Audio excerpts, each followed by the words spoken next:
ಕಾಂತಾಯ ಕಲ್ಯಾಣಗುಣೈಕಧಾಮ್ನೇ ನವದ್ಯುನಾಥ ಪ್ರತಿಮಪ್ರಭಾಯ ನಾರಾಯಣಾಯ ಅಖಿಲಕಾರಣಾಯ ಶ್ರೀ ಪ್ರಾಣನಾಥಾಯ ನಮಸ್ಕರೋಮಿ.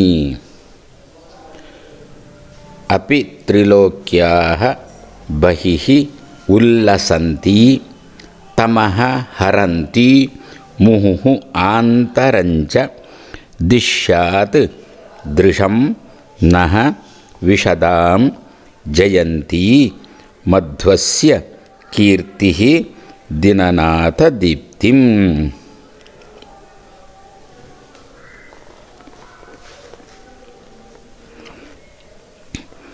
ಮಧ್ವಸ್ಯ ಕೀರ್ತಿ ಯಾವ ರೀತಿಯ ಕೀರ್ತಿ ಅಂತಂದರೆ, ತ್ರಿಲೋಕ್ಯಾಃ ಬಹಿರಪಿ ಉಲ್ಲಸಂತಿ ಅಂತ. ಮೂರು ಲೋಕದ ಹೊರಗೂ ಕೂಡ ಮಧ್ವರ ಕೀರ್ತಿ ಅಷ್ಟು ಪ್ರಸಿದ್ಧವಾಗಿದೆ. ಯಾವಾಗ ಬಳಿತಾ ಸೂಕ್ತವೇ ಮಧ್ವರನ್ನು ಹೊಗಳುತ್ತದೆ ಅಂತಂದ ಮೇಲೆ, ಬಳಿತಾ ಸೂಕ್ತ ವೇದದಲ್ಲಿ ಸೇರಿದ್ದು. ವೇದ ಬ್ರಹ್ಮಾಂಡದ ಒಳಗೆ ಮಾತ್ರ ಅಲ್ಲ, ಬ್ರಹ್ಮಾಂಡದ ಹೊರಗೂ ಕೂಡ ಇದೆ. ಲಕ್ಷ್ಮಿಯಿಂದ ಅಭಿಮನ್ಯಮಾನವಾದ್ದರಿಂದ ಲಕ್ಷ್ಮಿ ಎಲ್ಲೆಲ್ಲಿರ್ತಾಳೋ ಅಲ್ಲೆಲ್ಲ ವೇದ ಇದ್ದೇ ಇರುತ್ತೆ. ಅವಳು ಸರ್ವತ್ರ ವ್ಯಾಪ್ತಳು, ಅದರಿಂದ ವೇದವು ಕೂಡ ಸರ್ವತ್ರ ವ್ಯಾಪ್ತ. ಸರಿ, ಅಂತಹ ವೇದದಲ್ಲಿ ಬಳಿತಾ ಸೂಕ್ತ ಇದೆ. ಬಳಿತಾ ಸೂಕ್ತ ಏನು ಹೇಳ್ತದೆ? ಮಧ್ವರ ಕೀರ್ತಿಯನ್ನೇ ಹೇಳ್ತದೆ. ಆದ್ದರಿಂದ ಮೂರು ಲೋಕಕ್ಕಿಂತ ಸೂರ್ಯನ ಬೆಳಕು ಹಾಗಿಲ್ಲ.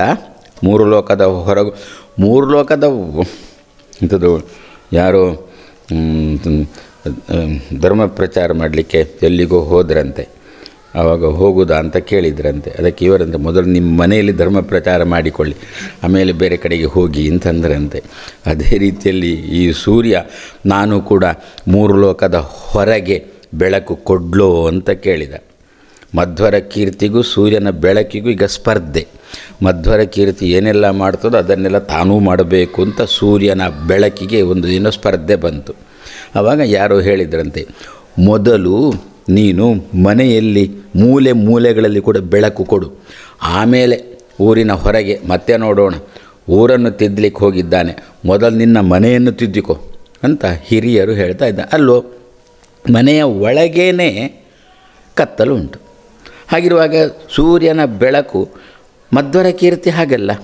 ನಾವು ಮನೆಯ ಒಳಗೆ ಎಲ್ಲೇ ಕೂತ್ಕೊಳ್ಳಿ, ಅಲ್ಲಿ ಬಳಿತಾ ತತ್ವಭುಷೇದಾಯಿ ದರ್ಶನ ಮಧ್ವರ ಕೀರ್ತಿ ಬಂತಲ್ಲ, ಅಲ್ಲಿ ಎಲ್ಲಿ ಬೇಕಾದರೂ ಹೇಳ್ಬೋದು. ಈ ಬಳಿತಾ ಸೂಕ್ತವನ್ನು ಎಲ್ಲಿ ಬೇಕಾದರೂ ಹೇಳ್ಬೋದು. ಪ್ರಾಯಶಃ ಹೆಚ್ಚಿನವರು ಜ್ಞಾನಿಗಳೆಲ್ಲ ಪ್ರಾಯಶಃ ಆ ದೃಷ್ಟಿಯಿಂದಲೇ ಇರಬಹುದು. ಅವರು ಏಕಾಂತವನ್ನು ಅರಸಿಕೊಂಡು ಹೋಗುವುದು, ಅಲ್ಲಿ ಬೆಳಕು ಕೂಡ ಇರಬಾರ್ದು, ಗುಹೆಗಳನ್ನೆಲ್ಲ ಅರಸಿಕೊಂಡು ಹೋಗುವುದು. ಅದಕ್ಕೇನೆ. ಯಾಕೆ ಅಂತಂದರೆ, ಅವರೆಲ್ಲ ಮಧ್ವಜೆ ಓದಿದವರು. ಮಧ್ವಜದಲ್ಲಿ ಏನುಂಟು? ಈ ಸೂರ್ಯನ ಬೆಳಕು ಮಧ್ವರ ಕೀರ್ತಿ ಜೊತೆಗೆ ಸ್ಪರ್ಧೆಗೆ ಇಳಿದದ್ದುಂಟು. ಋಷಿಗಳು ಅವಾಗ ಮಾಡ್ತೇನೆ ನಿನಗೆ ಅಂಥೇಳಿ, ಸೂರ್ಯನ ಬೆಳಕಿಗೆ ಮಾಡ್ತೇನೆ ನಿನಗೆ ಅಂತೇಳಿ ಅವರಿಗೊಂದು ಛಲ ಬಂತು. ಗುಹೆಯೊಳಗೆ ಹೋದರು. ಹೋಗಿ ಬಳಿತಾ ಸೂಕ್ತ ಹೇಳಲಿಕ್ಕೆ ಶುರು ಮಾಡಿದರು. ನೋಡೋಣ ಬಾ ಸೂರ್ಯನ ಬೆಳಕು ಅಂತಂದರು. ಹಾಗಾದರೆ ಮಧ್ವರ ಕೀರ್ತಿ ಸೂರ್ಯನ ಬೆಳಕನ್ನು ಮೀರಬೇಕಾದರೆ ನಾವೆಲ್ಲ ಈ ರೀತಿಯಲ್ಲಿಯೇ ನಾವು ಮಧ್ವರ ಕೀರ್ತಿ ಸೂರ್ಯನ ಬೆಳಕಿಗಿಂತ ದೊಡ್ಡದು ಅಂತ ನಾವು ತೀರ್ಮಾನ ಮಾಡಬೇಕು. ಬರೀ ಬಾಯಿಯಲ್ಲಿ ಹೇಳಿದರೆ ಸಾಲದು, ಮತ್ತು ಅದು ನಮಗೆ ಅದನ್ನು ಜಾರಿಗೆ ತರಬೇಕು. ಜಾರಿಗೆ ತರುವ ಬಗೆ ಹೇಗೆ ಅಂತಂದರೆ, ಏಕಾಂತದಲ್ಲಿ ಯಾರು ಇಲ್ಲದಿರುವ ಸ್ಥಳದಲ್ಲಿ ಹೋಗಿ ಮಧ್ವಜಯ ಪುಸ್ತಕ ಬಿಡಿಸಿಕೊಂಡು ಪಾರಾಯಣ ಮಾಡ್ತಾ ಇದ್ದರೆ ಆವಾಗ ಮಧ್ವರ ಕೀರ್ತಿ ಸೂರ್ಯನ ಬೆಳಕನ್ನು ಮೀರಿತು ಅಂತ ನಮಗೆಲ್ಲೇ ಗೊತ್ತಾಗಿ ಬಿಡುತ್ತೆ. ನಮಗೆ ಪುಣ್ಯ ಬರುವುದು ಮಧ್ವಜಯ ಓದಿದ್ರಿಂದ ಪುಣ್ಯ ಬರ್ತದೆ, ಹೌದು. ಜೊತೆಯಲ್ಲಿ ತಾರತಮ್ಯ ತಿಳ್ಕೊಂಡು ಓದಬೇಕು. ಸೂರ್ಯನ ಬೆಳಕೋ ಚಂದ್ರನ ಬೆಳಕೋ ಯಾರ್ಯಾರಿಗೆ ಏನೇನು ತಾಕತ್ತುಂಟು ಅವರ ತಾಕತ್ತನ್ನೆಲ್ಲ, ವರುಣನ ತಾಕತ್ತೇನು? ಮಳೆ ಕೊಡುವುದಲ್ವ. ಆ ವರುಣನ ತಾಕತ್ತು ಅಕಸ್ಮಾತ್ ಏನಾದರೂ ಮಧ್ವರ ಕೀರ್ತಿ ಜೊತೆಗೆ ಜಗಳಕ್ಕೆ ನಿಂತರೆ, ಸ್ಪರ್ಧೆಗೆ ನಿಂತರೆ ಮಧ್ವರಂದರು. ಹೌದಾ? ಬಾ ನಾನು ಗೋವಾಕ್ಕೆ ಹೋಗ್ತೇನೆ, ಅಥವಾ ನಿಮ್ಮದು ಯಾವುದು ಬರ ಪೀಡಿತ ಪ್ರದೇಶಗಳೆಲ್ಲ, ಈಗ ಕರ್ನಾಟಕದ್ದಲ್ಲ, ಈಗ ಮಳೆ ಬರುವ ಜಾಗವನ್ನು ಬರಪೀಡಿತ ಅಂತಂತಾರೆ. ಯಾಕೆ? ದುಡ್ಡು ತಗೊಳ್ಳುವುದಕ್ಕೋಸ್ಕರ. ಸಾಮಾನ್ಯವಾಗಿ ಈಗ ಮಳೆಯೇ ಬಾರದ ಜಾಗ ಅಂತ ಇರುತ್ತೆ. ಹೇಗೆ ತುಂಬ ಮಳೆ ಬೀಳುವ ಜಾಗ ಚಿರಾಪುಂಜಿ ಅಂತ ಉಂಟು, ಅದೇ ರೀತಿಯಲ್ಲಿ ಮಳೆಯೇ ಬೀಳದ ಜಾಗ ನಮ್ಮ ಬಳ್ಳಾರಿಯೇ ತಗೊಳ್ಳೋಣ ಬೇಕಿದ್ರೆ. ಅಲ್ಲಿ ಸಾಮಾನ್ಯವಾಗಿ ಮಳೆ ಬರೋಲ್ಲ. ಅನಂತಪುರ ಉಂಟು. ಅನಂತಪುರಕ್ಕೆಲ್ಲ ಹೇಗೆ ಅಂತಂದರೆ ಮೋಡ ಬಂದು ಅನಂತಪುರ ನೋಡಿಕೊಂಡು ಮುಂದೆ ಹೋಗೋದಂತೆ. ಅಲ್ಲಿ ಮಳೆ ಸುರಿಸುವುದಿಲ್ಲ, ಮುಂದೆ ಹೋಗೋಣ ಅಂತೇಳಿ ಹೋಗಿಬಿಡ್ತಾವಂತೆ. ಮಧ್ವರಂದರು ವರ್ಣನ ಹತ್ರ. ನಾನು ಅನಂತಪುರಕ್ಕೆ ಹೋಗಿ ನಾನು ಬಳ್ಳಾರಿಗೆ ಹೋಗಿ ಮಳೆ ತರಿಸ್ತೇನೆ. ತರಿಸ್ತಾ ನೋಡೋಣ ನೀನು. ನಾನು ಹಾಡುವ ಮೂಲಕ ಮಳೆದ್ದೇ ರಾಗ ಅಂತ ಇರುತ್ತೆ ಅಲ್ವ. ಗೋವಾದಲ್ಲಿ ಹಾಗೇ ಮಾಡಿದ್ದಲ್ವ ಮಧ್ವರು. ಅವರು ಮಳೆಯ ರಾಗ ಹಿಡ್ಕೊಂಡು ಹಾಡಿದರು. ಹಾಡಿದ ತಕ್ಷಣ ಮಳೆ ಬರಲಿಕ್ಕೆ ಶುರುವಾಯಿತು.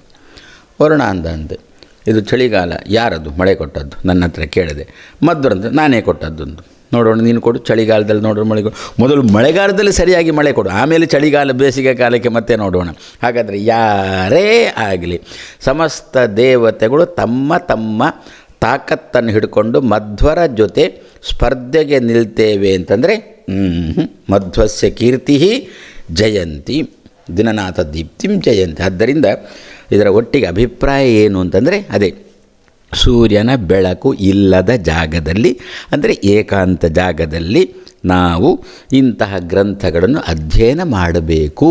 ಆವಾಗ ನಮಗೆ ಪ್ರಾಕ್ಟಿಕಲಾಗಿ ಸೂರ್ಯನ ಬೆಳಕನ್ನು ಮಧ್ವರ ಕೀರ್ತಿ ಮೀರಿದೆ ಅಂತ ಗೊತ್ತಾಗುತ್ತೆ ಅಂತ. ಹಾಗಾದರೆ ಈ ರೀತಿಯಲ್ಲಿ ಮಧ್ವಸ್ಯ ಕೀರ್ತಿ ತ್ರಿಲೋಕ್ಯಾ ಬಹಿರಪಿ ಉಲ್ಲಸಂತಿ. ತ್ರಿಲೋಕಿ, ತ್ರಿಲೋಕ ಉಳ್ಳವನು ತ್ರಿಲೋಕಿ. ಒಂದರ್ಥ ಏನು ಅಂತಂದರೆ 3 ಲೋಕಗಳು. ತ್ರಿಲೋಕ ಅಂದರೆ 3 ಲೋಕಗಳು. ಲೋಕ ಶಬ್ದಕ್ಕೆ ಕಣ್ಣು ಅಂತಲೂ ಅರ್ಥ ಉಂಟು. ಯಾವುದರಿಂದ ನಾವು ಅವಲೋಕನ, ಪುಸ್ತಕಾವಲೋಕನ, ಅವಲೋಕನ, ಲೋಕನ ನೋಡುವುದು ಅಂತ ಅರ್ಥ. ಯಾವುದರಿಂದ ನೋಡ್ತೇವೋ ಅದನ್ನು ಲೋಕ ಅಂತ ಕರೀತಾರೆ. ಹಾಗಾದರೆ ಲೋಕ ಅಂದರೆ ಕಣ್ಣು, ತ್ರಿಲೋಕ ಅಂದರೆ 3 ಕಣ್ಣು, 3 ಕಣ್ಣಂದರೆ ಮುಕ್ಕಣ್ಣ, ತ್ರಿಲೋಕ ಅಂದರೆ ಮುಕ್ಕಣ್ಣ, ತ್ರಿಲೋಕಿ ಅಂದರೆ 3 ಕಣ್ಣು ಉಳ್ಳವ. ತ್ರಿಲೋಕ ಅಂದರೆ 3 ಕಣ್ಣು. ಧನ ಅಂದರೆ ದುಡ್ಡು, ಧನಿ ಅಂದರೆ ದುಡ್ಡುಳ್ಳವ. ಗುಣ ಅಂದರೆ ಗುಣ, ಗುಣಿ ಅಂದರೆ ಗುಣ ಉಳ್ಳವ. ಜ್ಞಾನ ಅಂದರೆ ಗೊತ್ತು, ಜ್ಞಾನಿ ಅಂದರೆ ಜ್ಞಾನ ಉಳ್ಳವ. ಮತ್ಸರ ಅಂದರೆ ಗೊತ್ತು, ಮತ್ಸರಿ ಅಂದರೆ ಮತ್ಸರ ಉಳ್ಳವ. ಮೋದ ಅಂದರೆ ಗೊತ್ತು, ಮೋದಿ ಅಂದರೆ ಮೋದ ಉಳ್ಳವ ಅಂತ ಅರ್ಥ. ಜಗತ್ತಿಗೇನೆ ಮೋದವನ್ನು ಕೊಡುವವ ಅಂತ ಅರ್ಥ, ದೇಶಕ್ಕೆ ಮೋದವನ್ನು ಕೊಡುವವ ಅಂತ ತಾನೇ. ಅದೇ ರೀತಿ ತ್ರಿಲೋಕ ಅಂದರೆ 3 ಕಣ್ಣು, ತ್ರಿಲೋಕಿ ಅಂದರೆ 3 ಕಣ್ಣು ಉಳ್ಳವ. ಯಾರು? ಮುಕ್ಕಣ್ಣ. ಯಾರು? ಮಹಾರುದ್ರದೇವರು ಅಂತಾರೆ. ಪಂಡಿತಾಚಾರ್ಯರಂತಾರೆ, ಮಧ್ವರ ಕೀರ್ತಿಗೆ ಸಾಮಾನ್ಯ ಜನರ ಮೇಲೆ ಸಾತ್ವಿಕ ಅಂತ ಗೊತ್ತಾದರೆ ಸಾಕು, ಅವನ ಮೇಲೆ ಎಷ್ಟು ಕೃಪಾ ಮಾಡುತ್ತೆ ಮಧ್ವರ ಕೀರ್ತಿ ಅಂತಂದರೆ, ತ್ರಿಲೋಕ್ಯಾ ಬಹಿರಪಿ ಉಲ್ಲಸಂತಿ. ಸಾಮಾನ್ಯವಾಗಿ ನಮ್ಮಲ್ಲೆಲ್ಲ ಕೆಲವು ಕ್ರಮಗಳಿರ್ತವೆ. ಅವನಿಗೆ ಯಾಕ್ರಿ, ಅವನಿಗೆ ಬೇಡ, ಅವ ಜುಜುಬಿ ಬೇಡ, ದೊಡ್ಡವರಿಗೆ ಮಾತ್ರ ಕೊಡಿ. ಇಂಥದ್ದು ಕೆಲವ್ರ ಬಗ್ಗೆ ಅಭಿನಂದನಾ ಭಾಷಣ ಮಾಡಿಕೊಳ್ಳೋರು ಇರ್ತಾರೆ. ನಿಮ್ಮ ಸಾಮಾನ್ಯ ಜುಜುಬಿ ಸಭೆಯಲ್ಲೆಲ್ಲ ಅವರಿಗೆ ಅಭಿನಂದನಾ ಭಾಷಣ ಮಾಡಿದರೆ ಆಗೋಲ್ಲ. ದೊಡ್ಡ ದೊಡ್ಡವರು ಕೂತಿರ್ಬೇಕು, ಅವುಗಳಿಗೆ ಮಂಡೆ ಇಲ್ಲದಿದ್ದರೂ ತೊಂದರೆ ಇಲ್ಲ ಅಂತ ದೊಡ್ಡ ಜನ ಕೂತಿರ್ಬೇಕು.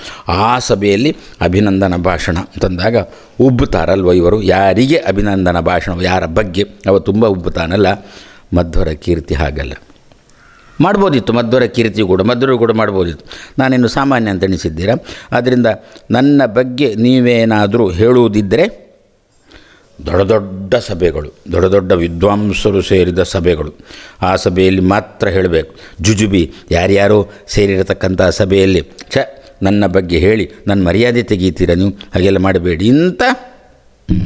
ಮತ್ತು ತ್ರಿಲೋಕ್ಯಾ ಬಹಿರಪಿ, ತ್ರಿಲೋಕಿ ಅಂದರೆ ರುದ್ರದೇವರು, ರುದ್ರದೇವರಿಗಿಂತ ಬಹಿ ಅಂತಂದರೆ ಹೊರಗೆ, ಹೊರಗೆ ಅಂತಂದರೆ ಅವರಿಗಿಂತ ಕೆಳಗಿನವರಿಗೂ ಕೂಡ ಮಧ್ವರ ಕೀರ್ತಿ ಅನುಗ್ರಹ ಮಾಡುತ್ತೆ. ಅವರಿಗೂ ಕೂಡ ಮಧ್ವರ ಕೀರ್ತಿ ಅರ್ಥ ಆಗುತ್ತೆ. ಅವರ ಸಭೆಯಲ್ಲಿಯೂ ಕೂಡ ಮಧ್ವರ ಕೀರ್ತಿ ಹೇಳು, ಅವರ ಮುಂದೇನು ಹೇಳು, ಪಾಮರರ ಮುಂದೇನು ಬರ್ತೇನೆ ನಾನು. ದೊಡ್ಡ ದೊಡ್ಡವರ ರುದ್ರದೇವರು ದೊಡ್ಡವರು, ರುದ್ರದೇವರಾದಿಗಳು ಎತ್ತರದ ಜನರ ಬಗ್ಗೆ, ಜನರಲ್ಲಿ ಮಾತ್ರ ನನ್ನ ಬಗ್ಗೆ ಹೇಳುವುದಲ್ಲ, ಮತ್ತು ಸಾಮಾನ್ಯ ತ್ರಿಲೋಕ್ಯಾ ಬಹಿರಪಿ, ಮುಕ್ಕಣ್ಣನಂತಹ ವ್ಯಕ್ತಿಗಳೇನು ದೊಡ್ಡ ದೊಡ್ಡವರಿದ್ದಾರೆ, ಗರುಡಶೇಷ ರುದ್ರರು ಅವರೆಲ್ಲ ಸಮಾನರು, ಅವರಿಗಿಂತ ಕೆಳಗಿನವರಿಗೂ ಕೂಡ ನನ್ನ ಬಗ್ಗೆ ಹೇಳಬೇಕು. ತ್ರಿಲೋಕ್ಯಾ ಬಹಿರಪಿ ಉಲ್ಲಸಂತಿ ಮಧ್ವಸ್ಯ ಕೀರ್ತಿ. ಹೀಗೆ ಮಾಡಿದಾಗ ಮಾತ್ರ ನಮ್ಮ ದೃಷ್ಟಿ ನಮ್ಮ ಸ್ಪಷ್ಟ ಆಗುತ್ತೆ. ವಿಶದಾಂ ದೃಶಂ ನಹ ದದ್ಯಾತ್. ಯಾವಾಗಲೂ ಕೂಡ ಒಬ್ಬ ಅಧ್ಯಾಪಕ ಇದ್ದಂತೆ, ಡಿಗ್ರಿಗೆ ಪಾಠ ಮಾಡಲಿಕ್ಕೆ ಅಂತ ತನ್ನ ಇದರಲ್ಲಿ ಕೂತಿದ್ದ, ಅವ್ರದ್ದೇ ಒಂದೊಂದು ಕೋಣೆಗಳಿರ್ತಾವಲ್ಲ, ಅಲ್ಲಿ ಕೂತಿದ್ದ. ಒಬ್ಬ ಅಧ್ಯಾಪಕ ಬಂದಿಲ್ಲ, ಪ್ರಾಂಶುಪಾಲ ಬಂದು ಹೋಗು ನೀನು ಪಾಠ ಮಾಡು, ದಬ ದಬ ದಬ ದಬ ಅಂತ ಹೋದ, ಏನೋ ಊದಿದ ಬಂದ. ಮತ್ತೊಂದು 1ನೇ 2ನೇ ಕ್ಲಾಸಿನ ಶಾಲೆ, ಅಲ್ಲಿ ಕೂಡ ಒಬ್ಬ ಅಧ್ಯಾಪಕ ಕೂತಿದ್ದ. ಒಬ್ಬ ಅಧ್ಯಾಪಕ ಬಂದಿಲ್ಲ, ಪ್ರಾಂಶುಪಾಲ ಬಂದು ಇವನ ಹತ್ರ ಹೋಗು ಆ 1ನೇ 2ನೇ ಕ್ಲಾಸಿಗೆ ಮಕ್ಕಳಿಗೆ ಪಾಠ ಮಾಡು ಅಂದಂತೆ. ಇಲ್ಲ, ಯಾಕೆ, ನಾನು ಪೂರ್ವಾವಲೋಕನ ಮಾಡಿಲ್ಲ ಅಂದಂತೆ. ಡಿಗ್ರಿಗೆ ಹೋಗಿ ಶಂಕ ಊದಿ ಬಂದ. ಇಲ್ಲಿಗಾಗುವಾಗ ಮಾತ್ರ ನಾನು ಅಂದರೆ ಚಿಕ್ಕ ಮಕ್ಕಳಿಗೆ ಪಾಠ ಮಾಡುವುದು ತುಂಬ ಕಷ್ಟ. ನಾವು ಏನಾಗಬೇಕು, ನಾವು ಆ ಮಟ್ಟಕ್ಕೆ ಇಳಿಬೇಕು. ಚಿಕ್ಕ ಮಕ್ಕಳ ಮಟ್ಟಕ್ಕೆ ನಾವು ಇಳಿದು ಅವರದ್ದೇ ಧಾಟಿಯಲ್ಲಿ ಅವರಿಗೆ ಪಾಠ ಅದಕ್ಕೆ ಬೇಕಾದದ್ದು ಅವಲೋಕನ. ಆದ್ದರಿಂದ ನಾನು ಪೂರ್ವಾವಲೋಕನ ಮಾಡಿಲ್ಲ, ಕಷ್ಟ ಉಂಟು ಪಾಠ ಮಾಡಲಿಕ್ಕೆ, ಹೋಗುವುದಿಲ್ಲ ಅಂದಂತೆ. ಅದೇ ರೀತಿಯಲ್ಲಿ ಮಧ್ವರ ಕೀರ್ತಿ, ನಾನು ಎತ್ತರೆತ್ತರದ ಜನವರಿಗೆ ಮಾತ್ರ, ಮಧ್ವರು ಅನ್ನೋದು ಎತ್ತರದ ಜನಗಳಿಗೆ ಮಾತ್ರ ನನ್ನ ಕೀರ್ತಿ ಅರ್ಥ ಆಗುವುದು, ಅದರಿಂದ ಅವರಿಗೆ ಮಾತ್ರ ಹೇಳಿ, ಅವರಿಗಿಂತ ಚಿಕ್ಕವರಿಗೆಲ್ಲ ಹೇಳಲಿಕ್ಕೆ ಹೋಗಬೇಡಿ, ಅವರಿಗೆಲ್ಲ ಅರ್ಥ ಆಗಲಿಕ್ಕಿಲ್ಲ. ಹಾಗಿಲ್ಲ. ಮಧ್ವರಂದರು ಏನು ಅಂತ, ಅಕಸ್ಮಾತ್ ಒಂದು ಕ್ರಿಮಿ ಅದರ ಯೋಗ್ಯತೆ ಚೆನ್ನಾಗಿತ್ತು ಅಂತಂದರೆ ಹೇಳು ನನ್ನ ಬಗ್ಗೆ, ಅದಕ್ಕೆ ಕ್ರಿಮಿಯಿಂದ ರಾಜ್ಯ ಆಳಿಸಿದೆ, ಯೋಗ್ಯತೆ ಚೆನ್ನಾಗಿತ್ತು ಹೇಳು, ಅದರ ಧಾಟಿಯಲ್ಲಿ ಅದಕ್ಕೆ ನನ್ನ ಕೀರ್ತಿಯ ಬಗ್ಗೆ ಹೇಳು. ತ್ರಿಲೋಕ್ಯಾ ಬಹಿರಪಿ ಉಲ್ಲಸಂತಿ. ರುದ್ರದೇವರು ಅಂತಂದಾಗ ದೇವತೆಗಳಿಂದ ಪೂರ ಇಟ್ಟುಕೊಳ್ಳಿ. ಯಾಕೆ, ಎಲ್ಲ ವೈಷ್ಣವರಿಗೂ ರುದ್ರದೇವರು ಮೂಲ, ಎಲ್ಲ ದೇವತೆಗಳು ರುದ್ರದೇವರು ಮೂಲ. ಆದರೆ ರುದ್ರದೇವರು ಅಂತಂದ್ಬಿಟ್ಟು ರುದ್ರದೇವರ ಆದಿಯಾಗಿ ಸಮಸ್ತ ದೇವತಾ ವರ್ಗ, ಋಷಿವರ್ಗ, ಗಂಧರ್ವ ವರ್ಗ ಎಲ್ಲ ತಗೊಳ್ಳಿ. ಅವರಿಗೆ ಮಾತ್ರ ಮಧ್ವರ ಬಗ್ಗೆ ಹೇಳುವುದಲ್ಲ, ಅವರಿಗಿಂತ ಕೆಳಗಿನವರು. ಅಕಸ್ಮಾತ್ ಶೂದ್ರ ವರ್ಗದಲ್ಲಿ ಒಬ್ಬ ಒಳ್ಳೆಯ ಚೇತನ ಇದ್ದಾನೆ ಅಂತ ಭಾವಿಸೋಣ, ನಾವೆಲ್ಲ ಮನುಷ್ಯರಿದ್ದೇವೆ, ನಮಗೂ ಕೂಡ ಮಧ್ವರ ಕೀರ್ತಿಯನ್ನು ಯಾರಾದರೂ ನಮಗೆ ಹೇಳಿದ ಅಂತಂದರೆ ಅರ್ಥ ಆಯಿತು, ಅರ್ಥ ಆಗುತ್ತದೆ ಅಂತ. ಇಂತಹ ನೋಡೋಣ, ಸೂರ್ಯನ ಬಿಸಿಲು ಮಾಡಲಿ, ದೊಡ್ಡವರು ಸೂರ್ಯನ ಬಿಸಿಲಲ್ಲಿ ನಿಲ್ತಾರೆ, ನೋಡೋಣ ಚಿಕ್ಕವರು ನಿಲ್ಲಿ. ಸೂರ್ಯ ಮಾಡ್ತಾನಾಗೆ ಚಿಕ್ಕವರಿಗೆ ಸ್ವಲ್ಪನೇ ಬಿಸಿಲು, ದೊಡ್ಡವರಿಗೆ ಸ್ವಲ್ಪ ತುಂಬ ಬಿಸಿಲು. ಇಲ್ಲ, ಮತ್ತು ಎಲ್ರಿಗೂ ಒಂದೇ ರೀತಿಯ ಒಂದು ಬಿಸಿಲು, ಅದರಿಂದ ಚಿಕ್ಕವರಿಗೆ ತಡ್ಕೊಳ್ಳಿಕ್ಕೆ ಆಗೋಲ್ಲ, ದೊಡ್ಡವರು ತಡ್ಕೊಳ್ತಾರೆ. ದೊಡ್ಡವರು ಎಲ್ಲಿ ತಡ್ಕೊಳ್ತಾರೆ, ನಾವು ಅವರನ್ನು ಈ ಶಾಲೆಯಲ್ಲಿ ಎಲ್ಲ ಇದೆ ಆ ಕ್ರಮಗಳು. ಅಸೆಂಬ್ಲಿಗೆ ಅಂತ ನಿಲ್ಲಿಸ್ತಾರೆ ಅಧ್ಯಾಪಕರು, 1 ನಿಮಿಷ ನಿಲ್ಲೋದಿಲ್ಲ, ದಡಾಲ್ ಅಂತ ಬೀಳಲಿಕ್ಕೆ ಶುರು ಆಯಿತು. ಹಾಗಂತ ಆಡುವಾಗ 3/4 ಗಂಟೆ ನಿಲ್ತಾವೆ ಗ್ರೌಂಡಲ್ಲಿ. ಯಾಕೆ, ಅವುಗಳೇ ನಿಂತದ್ದು, ಟೀಚರ್ ನಿಲ್ಲಿಸಿದ್ದಲ್ಲ. ಅದೇ ರೀತಿಯಲ್ಲಿ ಹಾಗಾದರೆ ಸೂರ್ಯನ ಬಿಸಿಲು ಎಲ್ಲರಿಗೂ ಒಂದೇ ರೀತಿ, ಎಂಥದ್ದು ಅಂತ ನೋಡೋಲ್ಲ.